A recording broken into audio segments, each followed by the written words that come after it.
warahmatullahi wabarakatuh. Perkenalkan, nama saya Rahmawati dengan NIM A1124156. Baik, di sini saya akan memenuhi tugas saya di mata kuliah Telaah Kurikulum dan Buku Teks Bahasa Indonesia. Baik, di sini saya akan menjelaskan beberapa pembahasan. Yang pertama, esensi kurikulum dan komponen utama. Esensi kurikulum.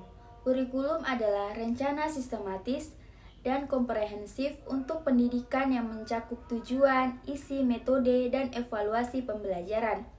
Esensinya adalah sebagai panduan untuk mencapai perkembangan siswa secara holistik, memastikan pendidikan relevan dengan kebutuhan individu, masyarakat, dan zaman. Kurikulum bukan hanya daftar mata pelajaran, melainkan kerangka kerja yang mengintegrasikan nilai, keterampilan, dan pengalaman untuk membentuk manusia yang kompeten dan bermoral. Komponen utama. Yang pertama, tujuan. Tujuan yaitu pernyataan jelas tentang apa yang harus dicapai siswa, seperti pengembangan kognitif, efektif, dan psikomotorik. Yang kedua, isi. Isi yaitu materi pembelajaran termasuk pengetahuan, konsep, dan keterampilan yang disusun secara logis. Yang ketiga, metode. Metode yaitu strategi pengajaran seperti ceramah, diskusi, atau proyek yang disesuaikan dengan gaya belajar siswa. Yang keempat, evaluasi. Evaluasi yaitu cara mengukur pencapaian tujuan melalui tes, observasi, atau portofolio untuk memastikan efektivitas kurikulum. Pembahasan yang kedua adalah prinsip dan pendekatan pengembangan kurikulum. Yang pertama, prinsip pengembangan kurikulum. Prinsip adalah pedoman dasar yang memandu proses pengembangan agar kurikulum efektif dan berkelanjutan. Prinsip utama meliputi relevansi, fleksibilitas, partisipasi stakeholder, integrasi, serta evaluasi berkelanjutan. Yang kedua, pendekatan pengembangan kurikulum. Yang pertama, pendekatan top-down. Dimulai dari pemerintah atau ahli, seperti model Taylor, di mana kurikulum dirancang secara sentral dan diimplementasikan secara seragam. Yang kedua, pendekatan bottom-up. Dimulai dari praktisi lapangan, guru dan siswa, seperti model Taba yang lebih demokratis dan adaptif terhadap kebutuhan lokal. Yang ketiga, pendekatan sistemik.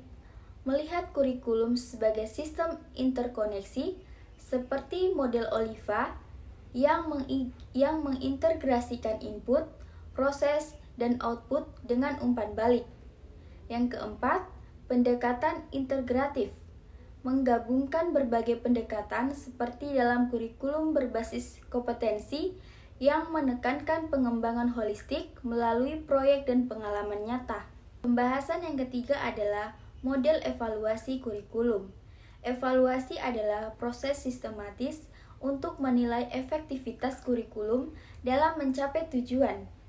Model-model ini membantu mengidentifikasi kekuatan, kelemahan, dan area perbaikan dengan fokus pada aspek seperti implementasi, dampak, dan efisiensi. Adapun model utama, yang pertama model Taylor 1949, yaitu fokus pada evaluasi tujuan, di mana kurikulum dievaluasi berdasarkan sejauh mana tujuan tercapai melalui pengukuran hasil belajar. Yang kedua, model Stake 1967. Model responsif menekankan konteks dan perspektif stakeholder dengan evaluasi yang mencakup deskripsi, penilaian, dan rekomendasi berdasarkan data kualitatif dan kuantitatif.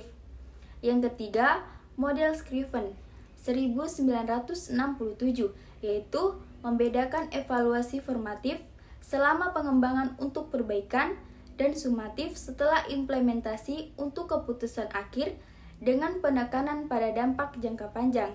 Yang keempat, model CIPP, yaitu meliputi konteks, input, proses, dan produk untuk evaluasi komprehensif yang mendukung pengambilan keputusan. Pembahasan keempat, sorotan terhadap perubahan kurikulum nasional 1947 sampai 2013. Yang pertama, sorotan perubahan.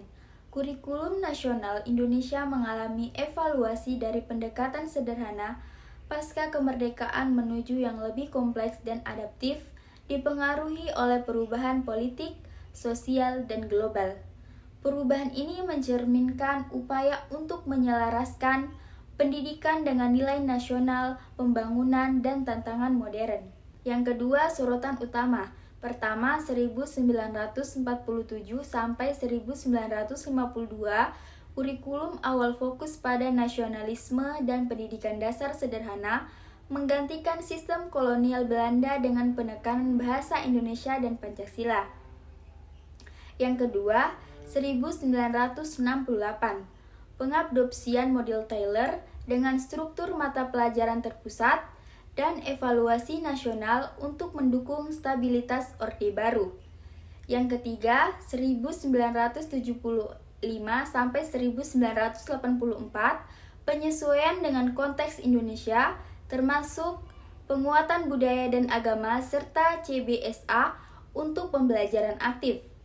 Yang keempat, 1994 sampai 2004, transisi ke kompetensi sampai based dengan kurikulum berbasis kompetensi KBK yang menekankan keterampilan praktis dan fleksibilitas.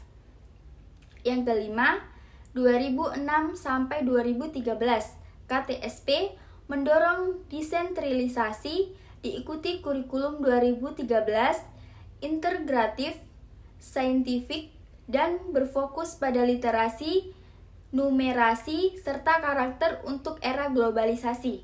Pembahasan 5. Contoh nyata isu atau masalah kurikulum yang dapat diteliti. Contoh isu atau masalah. Isu kurikulum sering muncul dari kesenjangan antara teori dan praktik, perubahan sosial, atau keterbatasan implementasi.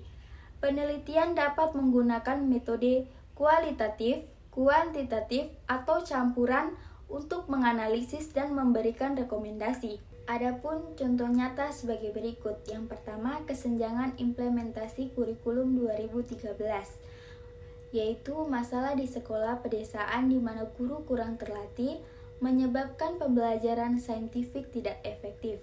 Yang kedua, relevansi kurikulum dengan dunia kerja.